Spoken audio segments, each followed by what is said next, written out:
All right, welcome everybody to the combined November-December EAC meeting. We won't meet again until January. It's nice to see everyone. Colleen, thank you for doing the minutes last time. Did anybody see any issues with the minutes? Any corrections that need to be made? Can I get a motion to approve? So moved. Can I get a second? All right, approved. Thank you. I don't have any announcements. I looked at my usual websites this afternoon and didn't see anything for the next couple of months on the usual places that I look. I looked at PEC and Radnor and the Conservancy and some other places. Anybody else have any announcements that they want to make? The only bit of environmental related news I saw recently was that the dam removal. Remember we talked about this dam removal project that was going on the border of, oh gosh, was that Newtown Square? I do remember that. I think it's called Earl's Dam. That is in the agenda for the most recent Board of Commissioners meeting to discuss, I think. The Radnor Board of Commissioners? Yes, I think so. Somebody ought to check this on me. Anyway, I saw it come flashing through our email. I guess I'm not sure if we were all copied or if it was just me, but the Conservancy had a concerned citizen come and talk to them, and they reached out to the board, and the board said, yeah, we're on it, and we're doing it the right way, kind of thing. So I didn't really follow through with it, but I did notice that it's back in the news. I'm not sure if they're getting ready to remove it or how far along they are, but. Okay, great. Thanks, Josh, for raising that. Oh, would you mind forwarding that email around? I'd like to see that. All right. Other announcements? The other big announcement, Josh, this is your last EAC meeting, and we're going to be sorry to see you go. We want to thank you for your years of service. How many years has it been? 8 years, yeah. I started back when do you remember when the greenhouse gas initiative had just started in Radnor, and the Board of Commissioners approved they signed on to that ICLEI mayor's agreement to reduce their greenhouse gases back. So that must have been the 2005 baseline. So that was right around that 2005 time period is when I got involved. And then I volunteered here for about 2 years, or a little bit less than 2 years, just helping out the EAC without actually being on it. And then when a vacancy came up in 2007, I started. So, goodness. Yeah.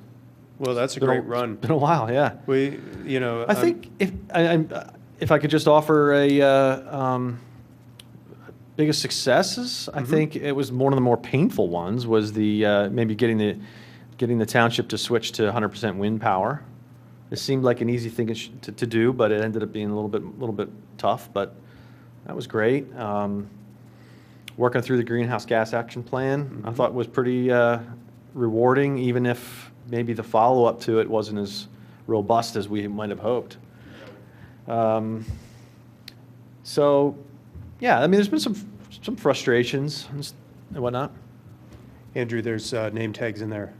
But I'm optimistic that we have a solid core now, and we have one vacancy left. Is that right? I believe we're going to have Two now? at this point. Yeah, I think that's right. I'll have to check the numbers. Is it 7 total? 7 total, and Believe it's I'm 7 total. leaving Yep. leaving two gaps. Yeah. So yeah, I think we're in good hands. So, well, I appreciate that, and thank you for your service. You mentioned the green power plan, and I know that was a big deal. When I went to the summit a few weeks ago, that was one of the things that came up. A lot of the other townships were very impressed that we got that through, and I had to tell people I didn't really know the history of how that had happened because I came in at the tail end of it after you guys had already done the hard work. Do you have any sort of lessons learned about what worked and what didn't? Yeah. Well, there was one thing that, well, first of all, that was the single biggest greenhouse gas initiative in terms of tons of carbon dioxide equivalents.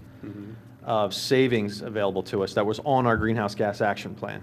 That was like the number one thing. And we didn't think it was going to be, we had, one of our goals was something like a 10% switch, where we got 10% of our power from solar or from wind. We ended up getting 100% of our power. And one of the reasons that was relatively, I'll say relatively easy to get approval for is because we were still paying PECO's rates at the time that we were recommending the switch. And there's been competitive power supply options available to the township for I don't know, 15 years, and they just have never taken advantage of that opportunity to switch to another provider. So in the past 15 years, they could have switched to the cheapest electric provider in the country, which would be a coal-based power source. So thankfully, they never got around to doing that, and we were able to say, hey, look, we can get wind right now for about the same price as PECO, and we can switch to 100% renewable power. And that was a pretty easy sell. In fact, I think it might even be a little cheaper. So, to say that there's savings available really gets the wheels greased. So, in terms of other townships getting it done, well, I mean, just hey, it's the single biggest thing you can do to affect a change in your footprint, assuming that you're not burning, coal and oil to heat your buildings. Assuming that it's the number one thing to do, it's a stroke of a pen. So all you got to do is just get approved.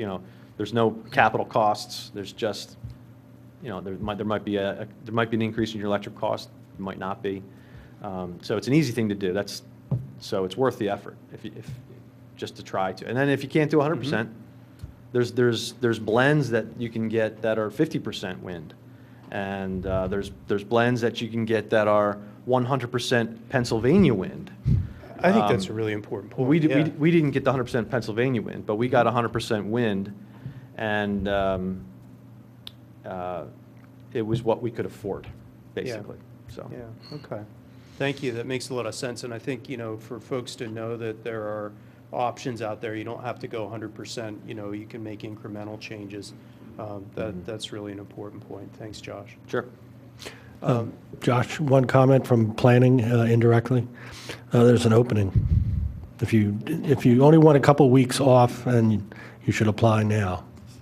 Sue Stern, her last meeting is Monday night. Skip, I've heard about your schedules sometimes. Okay. Well, they are longer. We work longer hours, yes. You do. And sometimes twice a month. And it might be even more thankless than, No, but I mean, than this board. We have some public comment every now and then. That's true.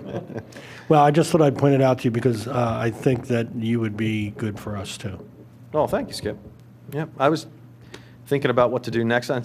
Sloan is lobbying for me to join him at the Conservancy, and I don't know, I'll kick it around. It's been a lot of hard work here. I need to take some time off. All right, good stuff. Thank you. Let's go on to work group reports. And Dan, I know you've had a busy weekend with the demonstration project. Yeah, we put in a few hours. I guess it was the weekend before Thanksgiving.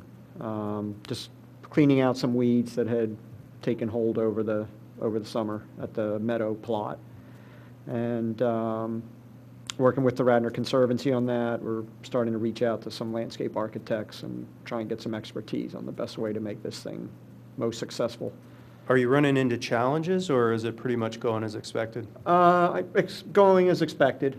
Yeah, I mean, the weeds is going to be an ongoing battle. We're thinking that, by having created this mulch bed, it's just sort of this bed of moisture, and we think the weeds that are in the surrounding grass they're getting to the edge and just taking off. Does the mulch itself have weeds in it as well? Is that a thing? I don't know. Okay. Not really sure. It's possible. Okay. Interesting. My experience with the township mulch is that there's a lot of stuff in there. A lot of stuff so in there, I wouldn't be okay. surprised if that's Yeah. where the weeds are coming from. Interesting. Okay.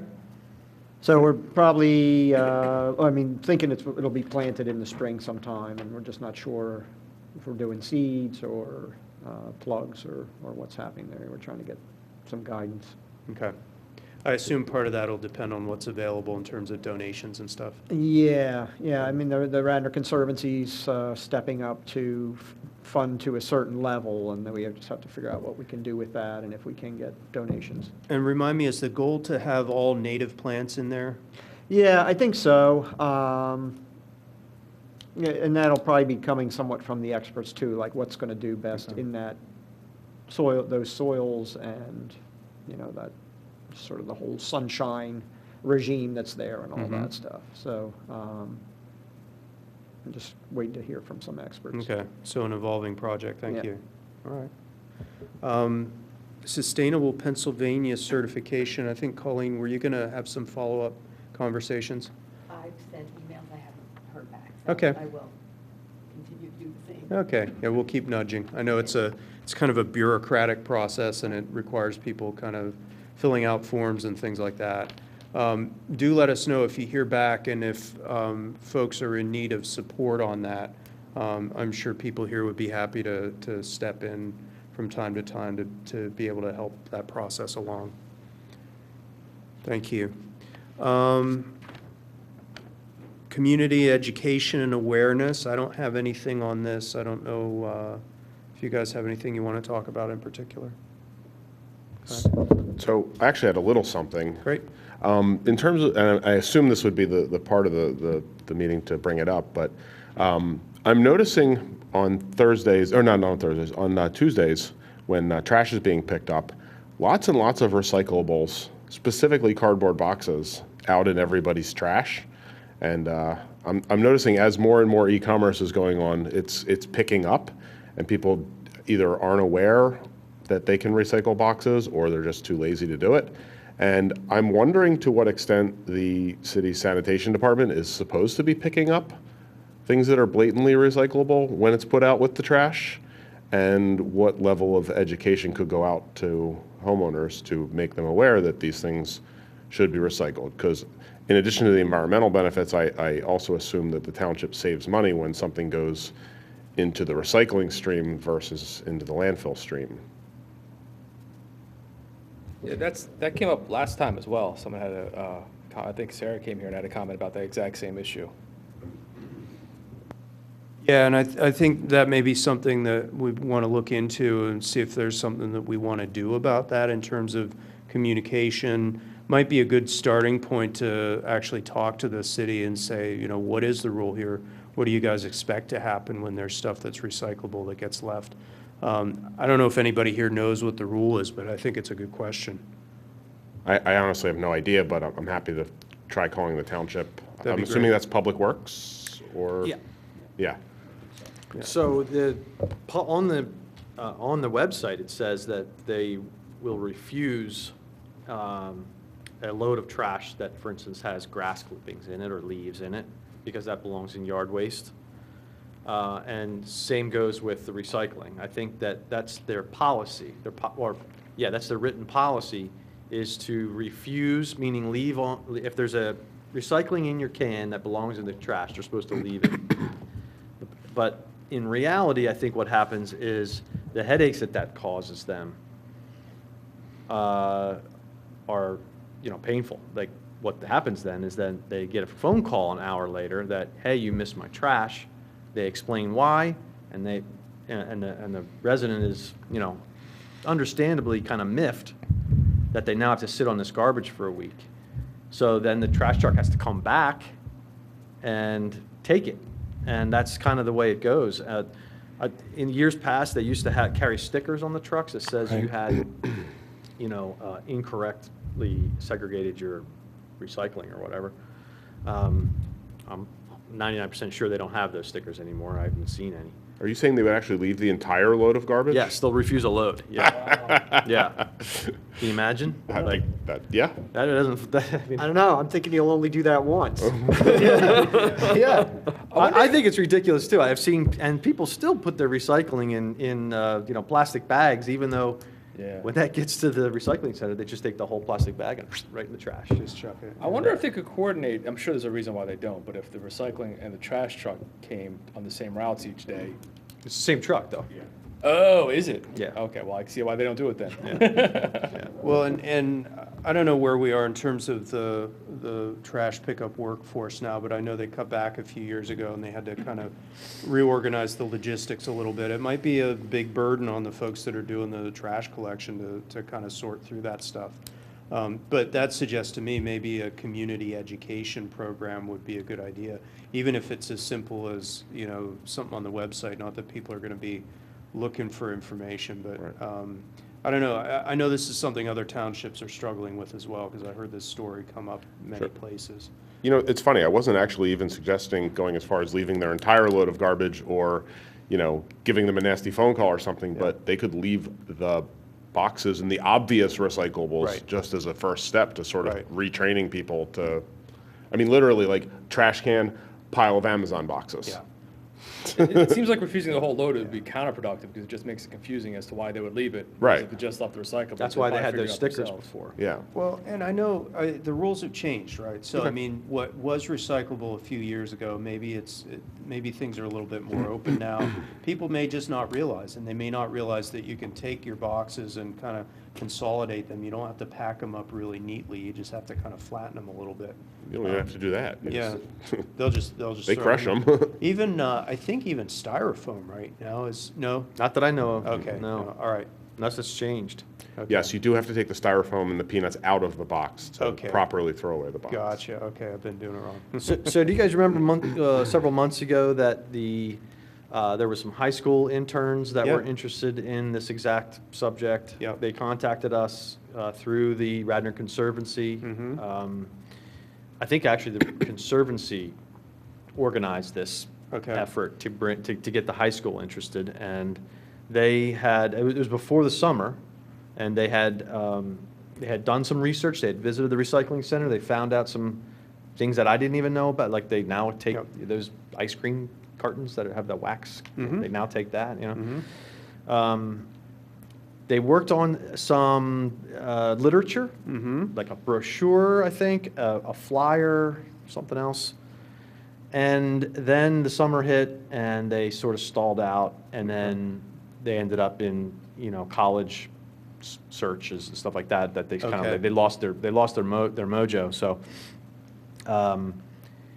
we don't have to do this on our own. There's other people that are interested in doing it. Mhm. So I would recommend that we turn back a little bit, look at who in the Conservancy had some passion for this, Mhm. and see if there's any way that we can just re-kickstart something. And I would agree with you that I think it's an community education thing, not necessarily a reject the whole load and slap a sticker on kind of a solution. And maybe that's part of it. I don't know, but it is an issue. And to speak to a point about your what you said about cost, yeah, before it was $30 a ton to dispose of waste, and we got $25 a ton, so that would be a $55 difference per ton. I think today it's even. Even, like where there's no difference between, yeah, so, I mean, I knew there was a cost for landfill, but I thought you still at least I didn't think the township was making money on the recycling. I Yeah. thought it was at least a break-even situation. there's a lot of environmental or economic forces at work, and I think part of the problem is they don't have a place to use all the bottles Right. that we do, so they don't know what to do with the glass. I think the only valuable stream is the paper right now. Aluminum. Oh, yeah, the aluminum, right. Yeah. So I don't know. It's worth looking into and doing a little deeper dive Yeah. to find out, you know, what's driving this. Yep. Yeah. Well, I think you had an email thread a few months back where you had those interns copied on it, and maybe somebody from the Conservancy, I don't remember if it was Gretchen or somebody else. Would you suggest we maybe just follow up with them and see where they are and see if there's anything we can do to help? Yeah, maybe need some couple new interns if those guys are off to college. You Yeah. know, maybe it's. Well, and if they've developed some of the materials, maybe the next step is to figure out how to get it out there, and, you know, we don't, as you said, we don't have to do that ourselves, but if we can use this group as a mouthpiece or as a way to disseminate information, that might be a good step forward. Well, Andrew, do you want to follow up on that? Yeah, I was going to say, if someone has any record of those emails, because I know I don't. Okay. If anyone has that and forwards it to me, I can start there. I know Gretchen, I can talk to her. Okay. And I'm also happy to call the Public Works and just get clarity on what the township's supposed to That'd be doing great. at least. Yeah, thanks. Yeah, I'll forward the emails from Josh if you don't mind, and then you'll kind of have the history. Cool, okay, Great, thank you. good. Other educational things? Let's Are we talk. good? Are we good? Is there any update on the stream science? No, the stream science is kicking along. I can tell you what we're doing this week. We're going to meet at Wayne Elementary School and go to the stream that's right past the dam there. It's a really nice area, a little wooded area back there. And we're just going to go in there with kick nets and bait nets and see what kinds of bugs we can catch. We had a great session here at the Township building last month where we brought in some microscopes and we pulled apart the leaf packs that we'd placed in the stream over here right behind that Township building the previous month. So the leaf packs have been in the water for about a month, since October.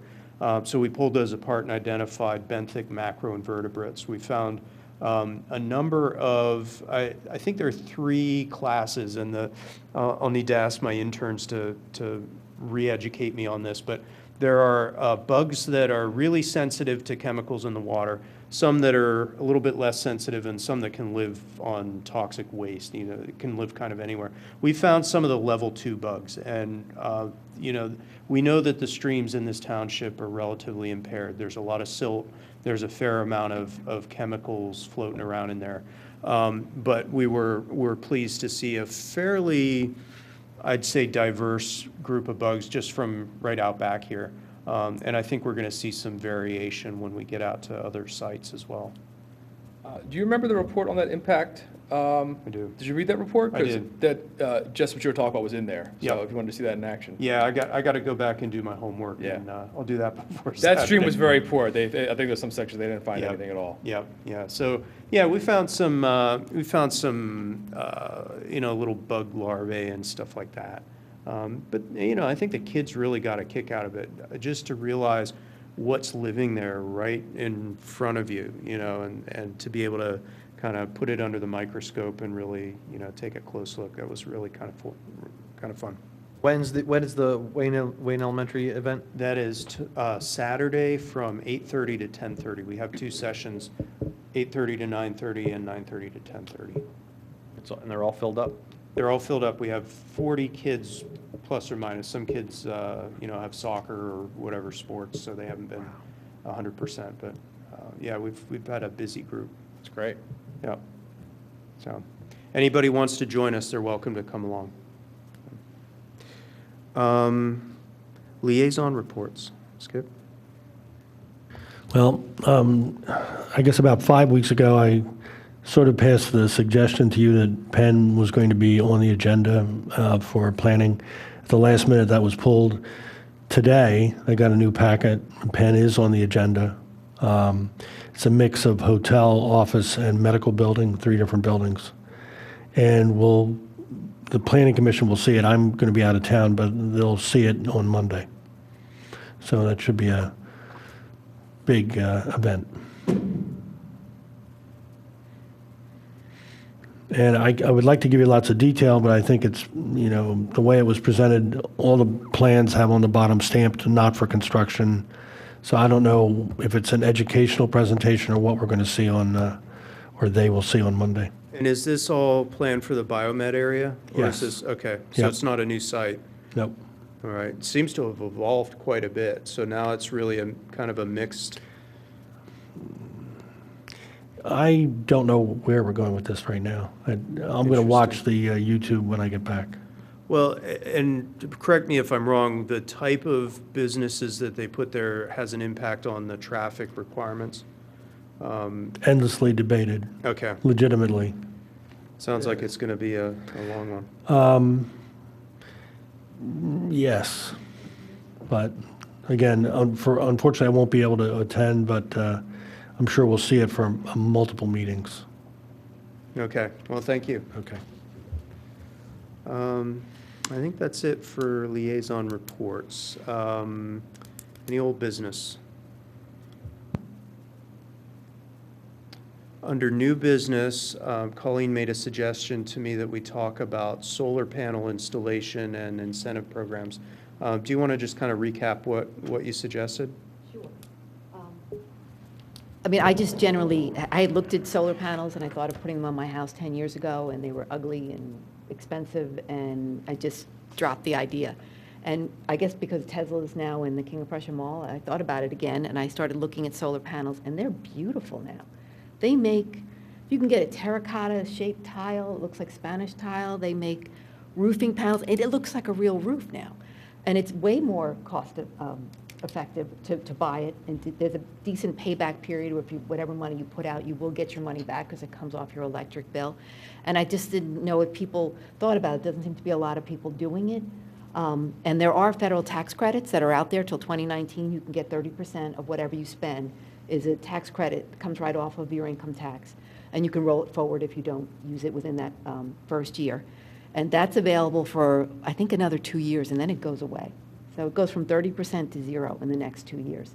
So I don't think there's going to be any push on a national level to extend that. So if anyone's interested in doing it, they might want to start looking at it now. And then I was thinking on a municipal level, it'd be cool to have it at the high school. I think kids would like it. You don't necessarily have to just put it on a roof, because now they make them, they're like canopies that run over your parking lot. If you have an electric car, you have a place to plug it in. You can build beautiful trellises now. I mean, it's absolutely amazing what they've done with solar panels.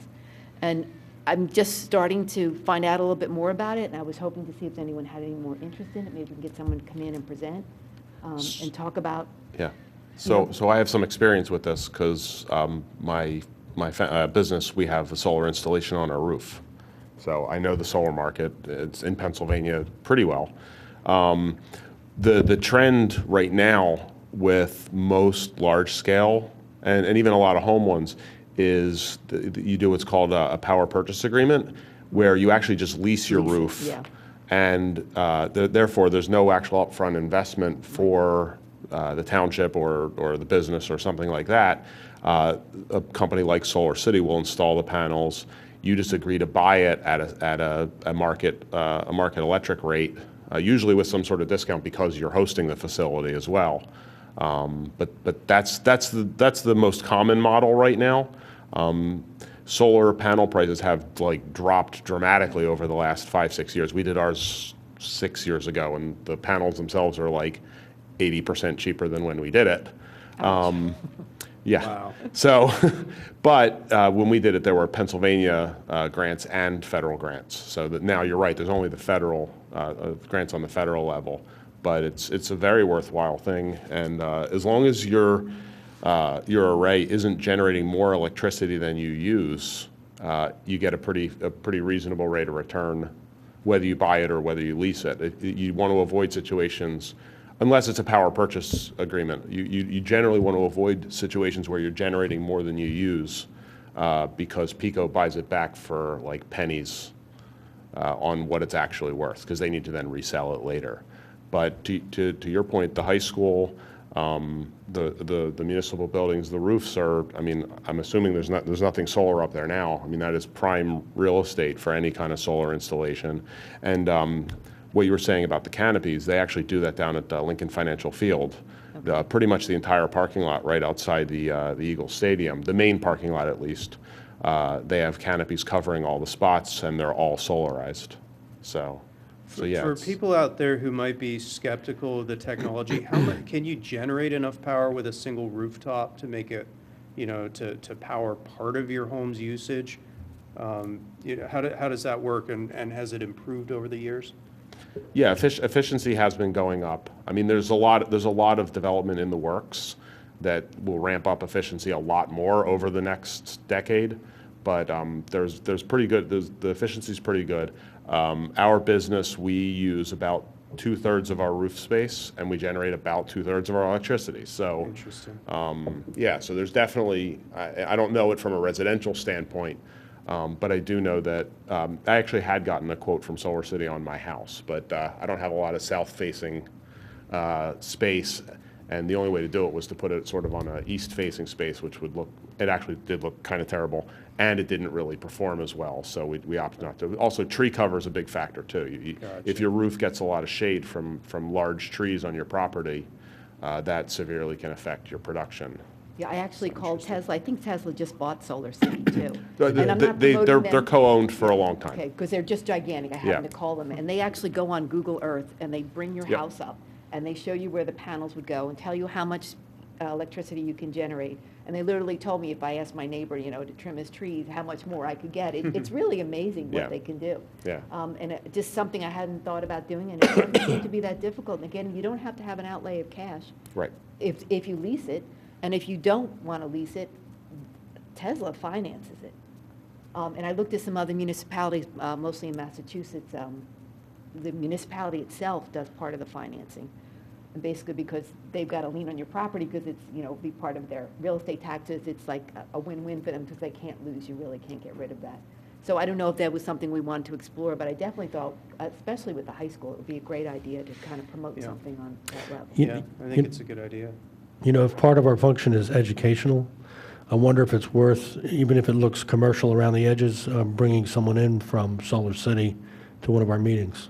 I'm sure they'd come in. They're all over the place. You can go talk to them at Home Depot and stuff now. But I mean, it's less intimidating to somebody watching Right. at home. They're getting the sales pitch. Yeah. It's a You mean good could ask point. them- Our 8 viewers? Yeah. We could ask the right questions, too. Yeah.